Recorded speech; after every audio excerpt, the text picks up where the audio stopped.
Hello guys, welcome to our official YouTube channel Shiva learning. तो guys यहाँ पे हम अब नेक्स्ट न्यू चैप्टर स्टार्ट करने वाले हैं। लास्ट चैप्टर में हमने सेल के बारे में पढ़ा था एंड वो बहुत ही इंपॉर्टेंट चैप्टर है। ठीक है, ठीक उसी तरह जिस तरीके से सेल है तो सेल में डिवीज़न भी होता है। तो हम यहाँ पे आप चैप्टर देख रहे होंगे, ऊपर नाम लिखा हुआ है चैप्टर का, जो कि हमारा 8th चैप्टर होगा। ठीक है, 7th चैप्टर हमने पढ़ लिया है। तो that is cell cycle and cell division. तो सेल साइकिल क्या है एंड सेल डिवीज़न क्या है? तो सेल साइकिल कोई भी साइकिल चलती है, ठीक है, उसका जो क्या प्रोसेस होता है उसके बारे में हम यहाँ पे स्टडी करेंगे सेल के केस में। एंड सेल डिवाइड कैसे करता है, हमारी बॉडी है उसमें सेल्स इतने सारे हैं, जब उसमें डिवीज़न होता है, ऐसा तो है नहीं हम जिस तरीके से बॉर्न होते हैं जो हमारा साइज होता है वैसे ही रहते हैं। जब सेल्स डिवाइड करते हैं उसमें ग्रोथ होती है तो धीरे धीरे करके इंक्रीज होता है। तो ठीक उसी तरह जब तक उसमें डिवीज़न नहीं होगा तो फिर वो ग्रोथ नहीं करेगी। तो हम यहाँ पे जो है स्टडी करने वाले हैं बेसिकली सेल डिवीज़न के ही बारे में। क्यों? क्योंकि सेल डिवीज़न जो है सेल का बहुत ही इंपॉर्टेंट पार्ट है। वो प्लांट है, एनिमल है, कोई भी चीज़ जिसके अंदर लिविंग है तो उसमें डिवीज़न होगा ही होगा। तो इसीलिए उसके बारे में स्टडी भी करना ज़रूरी है अगर हम बायोलॉजी से हैं तो अब यहाँ पे क्या लिखा हुआ है कि ब्रीफिंग अबाउट सेल। तो यहाँ पे सेल की ब्रीफिंग इसीलिए कर रहे हैं, थोड़ा बहुत हमने ऑलरेडी पढ़ लिया है बट इसके बारे में ब्रीफ करना ज़रूरी है क्योंकि तभी हम आगे थोड़ा आपको हाईलाइट हो जाएगा कि हाँ हम यहाँ पढ़ने क्या वाले। एकदम से सेल डिवीज़न स्टार्ट कर देंगे तो फिर कुछ लोगों को थोड़ा डाउट होगा, मतलब अगर उन्होंने डायरेक्टली ये वीडियो देखा है तो उनको सेल थोड़ा समझ में मे बी ना आया हो या उन्होंने सेल के बारे में पढ़ा ही ना हो। तो इसीलिए हम यहाँ पे स्टार्ट करें। तो पहला क्या है यहाँ पे कि cell are the basic unit. तो बेसिक यूनिट क्या है, सेल क्या होता है, सेल की डेफिनेशन क्या है? Cell is the structure, functional and fundamental units of our body. ठीक है, वहीं पे यहाँ पे लिखा हुआ है, ज़्यादा एलैबोरेट करने की ज़रूरत नहीं है। अब सेकेंड क्या है, cells make bone, muscles, skin and blood. तो ऑब्वियसली हमारी जो पूरी ह्यूमन बॉडी है, ठीक है, ह्यूमन फिजियोलॉजी है, वो किससे मिलकर बनी है? सेल से मिलकर बनी है। तो सेल से मिलकर बनी है तो जो सेल ब्लड है उसके अंदर भी सेल्स पाए जाते हैं, जो मसल्स है उसके अंदर भी सेल्स पाए जाते हैं, एंड जो स्किन है उसके अंदर भी सेल्स पाए जाते हैं। इवन बोन में भी सेल्स प्रेजेंट होता है, सेल्स से ही सब कुछ मिलकर बना हुआ है। बस हाँ ये डिफरेंट होता है, पर्टिकुलर सेल का पर्टिकुलर ऑर्गन के हिसाब से नाम चेंज कर दिया जाता है या उसका नाम दे दिया गया है। अब थर्ड पॉइंट क्या है इंपॉर्टेंट, वो है cells make leaves, root, stems, flowers. ठीक उसी तरह जैसे एनिमल्स में जो मसल्स, बोन्स बनते हैं, ठीक उसी तरह प्लांट के केस में होता है कि सेल जो है कि लीव्स बनाते हैं, रूट बनाते हैं, स्टेम्स बनाते हैं, फ्लावर्स बनाते हैं। तो ये सारी चीज़ें भी सेल से ही मिलकर बनी होती है। अब हमारा फोर्थ इंपॉर्टेंट पॉइंट क्या है, as the organism grows the cells must reproduce. मतलब जिस तरीके से ऑर्गेनिज्म ग्रोथ करता जाएगा सेल्स जो है रिप्रोड्यूस करते जाएंगे, मतलब सेल्स भी जो है बनते जाएंगे। रिप्रोड्यूस से मतलब यहाँ पे बनना है, डिवाइडिंग होना है, ठीक है, उनका भी रिप्रोड्यूस होना ज़रूरी है, इम्पॉर्टेंट है। तो ये चारों पॉइंट आई होप आपको समझ में आ गया होगा। मैं थोड़ा ब्लू लाइन से इसको हेड कर देती हूँ ताकि आपको पता हो कि यहाँ पे क्या हो रहा है। अब हम नेक्स्ट आते हैं जिसके बारे में हम यहाँ स्टडी करेंगे, सेल डिवीज़न के बारे में, सेल का विभाजित होना, डिवीज़न होना। ठीक है, तो इम्पॉर्टेंट डेफिनेशन यहाँ पे आपको दिख रहा है कि यहाँ पे कुछ इंपॉर्टेंट डेफिनेशन है, वो मैंने इसीलिए लिखा है। बहुत लोग नहीं बताते हैं इंपॉर्टेंट डेफिनेशन, साथ के साथ डिविजन्स पढ़ाते जाते हैं, बताते जाते हैं, तो वो क्या होता है ना, वो थोड़ा कन्फ्यूजिंग हो जाता है। क्यों? क्योंकि हमें क्लियर ही नहीं होता। अब एकदम से मैंने सेल साइकिल बना दिया एंड उसमें डिवीज़न बताना स्टार्ट कर दिया और एकदम से बोल दिया ये स्पिंडल फाइबर है, इसका ये फंक्शन होता है, ये सेंट्रोमियर है। तो ये सब जो वर्ड्स होते हैं ना बायोलॉजी में, जो वर्ड्स होते हैं उसी का सब कुछ खेल है, क्योंकि जो वर्ड्स हैं वो बहुत ही थोड़ा हेक्टिक होता है, जो मतलब पढ़ने में थोड़ा मुश्किल होता है जब तक आपको उसका मीनिंग ना पता हो। तो इसीलिए जब हम सेल डिवीज़न पढ़ रहे हैं तो वो बहुत ही इंपॉर्टेंट है, राइट। तो इसीलिए उसके अंदर जो पॉइंट्स है उसको पढ़ना ज़रूरी है। तो पहला पॉइंट क्या है, सेल डिवीज़न में जो यूज़ होगा वो है स्पिंडल फाइबर, जिसकी डेफिनेशन क्या है कि बेसिकली स्पिंडल फाइबर जो होता है, फाइबर से हम क्या समझते हैं, एक फाइब्रस टाइप का कुछ होगा स्ट्रक्चर, राइट। तो इसी के बारे में आप पढ़ने वाले। तो स्पिंडल फाइबर क्या है, इनवर्ड फ्रॉम द पोल्स। तो जब डिवीज़न होगा, लाइक सेल्स जो होते हैं, ठीक है, ये मान लीजिए एक सेल है, ठीक है, अभी ये आपको मैं ऐसे जनरली समझा रही हूँ, बाद में फिर जो इसका फेज होता है ना उसके अकॉर्डिंगली बताऊंगी कहाँ पे स्पिंडल फाइबर प्रेजेंट होगा उसके अकॉर्डिंग। तो जो मान लीजिए फॉर एग्जांपल ये एक सेल है, इसके अंदर स्पिंडल फाइबर पाया गया है, राइट। तो इसका फंक्शन क्या होता है, डेफिनेशन उसका फंक्शन ही होता है ठीक है, वो दो वर्ड ऐसे बोल देते हैं कि this is a definition, this is a function, दोनों क्या होता है साइमल्टेनियसली एक दूसरे से कनेक्टेड ही हो। तो इनवर्ड फ्रॉम द पोल्स, जिस स्पिंडल फाइबर होता है वो पोल्स के इस तरीके से होगा, राइट, फाइब्रस के फॉर्म में होगा। तो ये इसका ये जो आप देख रहे हैं ना, ये हमारा स्पिंडल फाइबर है,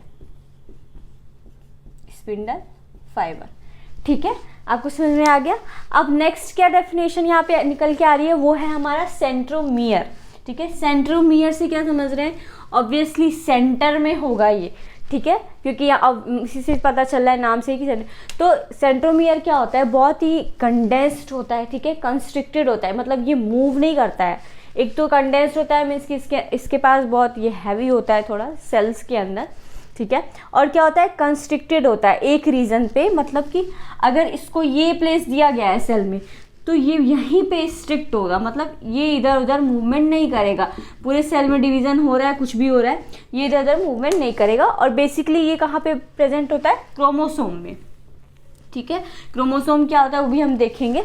अब हमारा नेक्स्ट जो निकल के आ रहा है वो है हमारा क्रोमैटिन। क्रोमैटिन इज लाइक अ धागे नुमा स्ट्रक्चर होता है, धागे की तरह होता है, ठीक है। तो क्रोमैटिन क्या होता है, ये तंतु की तरह होता है, लाइक एकदम पतला होता है, ये एकदम थिन होता है, राइट। इसके अंदर जो होता है ना, इस प्रोटीन पाए जाते हैं सभी तरह के, ये एक तरह का क्रोमैटिन से मतलब मैं बता दूं आपको यहाँ पे न्यूक्लिक एसिड से, ठीक है, न्यूक्लिक एसिड इसके अंदर कैरी होता है। क्रोमैटिन सारे टाइप के प्रोटीन, हिस्टोन प्रोटीन, जो भी इसमें डाइज जो कलर्स देते हैं, राइट, सेल के केस में। तो ये एक कॉम्प्लेक्स स्ट्रक्चर होता है न्यूक्लिक एसिड का, जिसमें प्रोटीन और हिस्टोन प्रोटीन ये सारी चीज़ें उसके अंदर पाई जाती है, ओके। अब हमारा नेक्स्ट क्या आ गया, वो है हमारा क्रोमैटिड। क्रोमैटिड क्या है, क्रोमैटिड इज अ बेसिकली कहाँ पे पाया जाता है, तो ये जो सेल है ना, ठीक है, ये सेल हो गया हमारा, ठीक है। इनकेस अगर सेल का जब डेवलपमेंट हो गया तो 2 डॉटर सेल्स बन जाते हैं, राइट। तो क्रोमैटिड उस टाइम पे बनना स्टार्ट हो जाता है, तो जो दो डॉटर सेल्स होते हैं ना इनिशियल स्टेज में, तो इसको जोड़ने का काम करता है ये, मतलब कि इसको बाइंड करने का काम करता है, क्या कौन करता है, क्रोमैटिड करता है, ठीक है। अब नेक्स्ट हम क्या आते हैं, नेक्स्ट जो हमारा है वो डेफिनेशन किसके में जाननी है, वो है हमारा chromosome. Chromosome is very important because nucleus के अंदर आपने नॉर्मली भी ये सारे वर्ड्स जो हम नॉर्मली सुनते तो हैं बट हम इंटरेस्टेड ही नहीं होते हैं जानने में, बिकॉज ये हमें कॉमन लगता है कि क्या ये इतना इंपॉर्टेंट नहीं है। बट हाँ, अगर न्यूक्लियस है तो उसके अंदर क्रोमोसोम पाया जाएगा। क्रोमोसोम के बारे में हमने जनरली सुना भी होता है, ये बैक्टीरिया वायरस सब में प्रेजेंट होता है क्रोमोसोम। क्यों प्रेजेंट होता है, तो आइए हम जानते हैं। यहाँ पे क्रोमोसोम क्या होता है ना, फर्स्ट ऑफ ऑल इसका जो स्ट्रक्चर होता है वो थ्रेड लाइक होता है। अब क्रोमैटिड के भी केस में सेम होता है, थ्रेड लाइक। ये सारे जो है ना, किसी का फाइब्रस हो गया, धागे नुमा हो गया, ये बहुत पतले पतले होते हैं, हम ऐसे नेक्ड आई से इसको नहीं देख सकते, ठीक है। इसके लिए स्पेशल टाइप के माइक्रोस्कोप होते हैं, इलेक्ट्रॉनिक माइक्रोस्कोप। तो क्रोमोसोम जो है ये हमारा ये थ्रेड लाइक स्ट्रक्चर होता है। अब बेसिकली इसका काम क्या होता है, वो ये होता है कि ये जितने भी जेनेटिक मटेरियल्स हैं, ठीक है, genetic material DNA, RNA, all type of heavy proteins, right, जो भी जेनेटिक मटेरियल होता है उसको ये कैरी करने का काम करता है, ठीक है। क्रोमोसोम इस तरीके से होता है, इसका डायग्राम मैं आपको थोड़ा दिखा दे रही हूँ किस तरीके से होता है ये, ठीक है। ये इस तरीके से होता है, ठीक है। ये न्यूक्लियस के अंदर हो गया, ये हमारा न्यूक्लियस है एंड इसके अंदर ये जो प्रेजेंट होता है ये क्रोमोसोम होता है, ठीक है। धागे नुमा इसका भी स्ट्रक्चर होता है। अब इसके अंदर क्या है, ये बहुत ही कॉम्प्लेक्स स्ट्रक्चर है क्रोमोसोम फर्स्ट ऑफ ऑल तो, एंड इसके अंदर DNA, RNA जितने भी टाइप के जेनेटिक मटेरियल होते हैं वो पाए जाते हैं, ठीक है, इसी के अंदर होते हैं। ये DNA मैं लिख दे रही हूँ यहाँ पे, आपको दिख नहीं रहेगा, बहुत छोटा है, बट जैसे जैसे मैं बोल रही हूँ ना वैसे वैसे यहाँ पे लिख भी रही हूँ। तो DNA, RNA, ठीक है। DNA में क्या होता है, deoxyribose nucleic acid is a protein, मतलब protein is a genetic material, ठीक है। अब हम यहाँ पे समझ गए कि क्रोमोसोम क्या होता है एंड इसका फंक्शन क्या, डिटेल में हम डिवीजन में जानेंगे, ठीक है। अभी हमें बस देखना है कि कहाँ क्या पाया जा रहा है, डेफिनेशन क्या है इसकी। अब नेक्स्ट हमारा है इक्वेटोरियल प्लेट।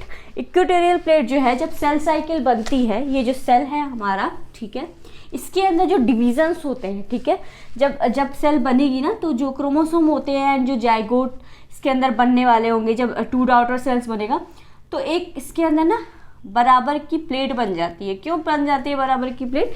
ताकि जो हमारा 2 डॉटर सेल्स है या 4 डॉटर सेल्स बन रहे हैं उसका जो डिवीज़न हो रहा है ना, तो किसी भी चीज़ के अंदर अगर प्लेट आ जाती है, मीन्स कि अगर ये दो पोर्शन है राइट, इसके अंदर अगर प्लेट आ गई तो इससे क्या समझते हैं कि ये दोनों चीज़ एक बराबर पोजीशन पे है ना ज़्यादा यहाँ पे ना ज़्यादा है, तो एक प्लेट बन जाती है। तो इसीलिए इसको इक्वेटोरियल प्लेट कहा गया है। इक्वेटोरियल से मतलब होता है इक्वल, इक्वल मतलब बराबर, इक्वली दोनों में डिवीज़न हो जाता है उस सेल्स के अंदर जब डिवीज़न स्टार्ट होता है तो। ठीक है, यहाँ पे हमें इतना समझ में आ गया। अब नेक्स्ट हमारा आता है काइनेटोकोर फाइबर्स। काइनेटोकोर फाइबर्स क्या होता है जेनेटिकली या जनरली, ये क्या होता है कि इसके अंदर भी सारे टाइप के जो कैरिंग होते हैं, मतलब काइनेटिकोर से मतलब होता है ये भी प्रोटीन ही होता है एक तरह का, तो ये फाइब्रस प्रोटीन होता है। तो इसके अंदर जब सेल्स बनना स्टार्ट होते हैं ना, तो ये जल्दी जल्दी से इन सब का डेवलपमेंट करता है। ये डॉट इस टाइप का स्ट्रक्चर होता है। ठीक है,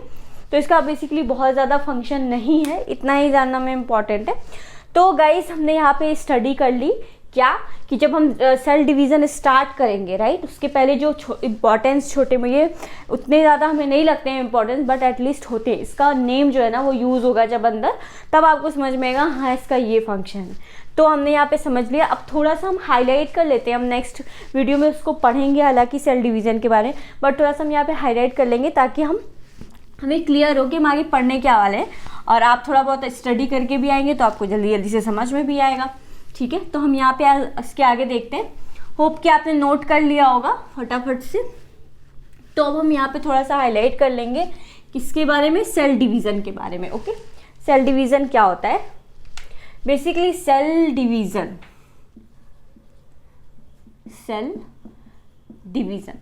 तो किसी भी चीज़ की, किसी भी ऑर्गन की या किसी भी सेल्स की डिवीज़न जब होती है तो उसमें क्या हमने देखने को मिलता है, ग्रोथ। ठीक है, ठीक, इसका अपोजिट नहीं कह सकते हैं। सेल डिवीज़न से मतलब क्या होता है, उसका ग्रोथ होना। ठीक है, पर्टिकुलर ऑर्गन्स में या पर्टिकुलर प्लांट के केस में ग्रोथ होता है। ठीक है, वहाँ पे सेल डिवीज़न हो गया। अब इसके अंदर क्या ऐसा नहीं है कि एक बार में ये डिवीज़न हो गया राइट, ऐसा नहीं होता है। उसका एक फेज़ होता है, हर चीज़ का ना एक लाइंड अप होता है कि पहले क्या होना है उसके बाद क्या होता है। जैसे रूल होते हैं, हम स्टडी करते हैं, बुक खोलते हैं तो पहले हमारा बेसिक चैप्टर होता है। क्यों? क्योंकि जब डिवीज़न होता है तो एकदम से हम हाई उस पर पढ़ चले जाएंगे ना, कैलकुलेशन पे या हाई चैप्टर पे चले जाएंगे तो हमें बेसिक्स पता नहीं होगा तो हमें समझ में नहीं आएगा। ठीक उसी तरह सेल डिवीज़न के केस में होता है।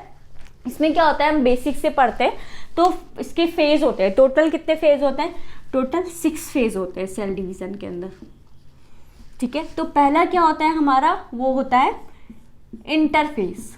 ठीक है, interface is a starting phase. ठीक है, एंट्री करते हैं हम उसमें, तो इससे हम याद कर सकते हैं इसको इंटरफेस। सेकेंड क्या हो गया हमारा, अभी हम नेम देख रहे हैं, इसके आगे हम कल पढ़ेंगे डिटेल्स में। इंटरफेस सेकेंड हो गया हमारा प्रोफेज। तो prophase basically is a starting phase in cell division. अब ये हम जानेंगे इसके टाइप्स में, माइटोसिस मियोसिस में जानेंगे किसमें पहले प्रोफेज आता है, किसमें इंटरफेज, किसमें अदर प्रोफेज। अब थर्ड क्या हो गया हमारा, वो हो गया मेटाफेज। ठीक है, and fourth one is interphase, prophase, metaphase, anaphase,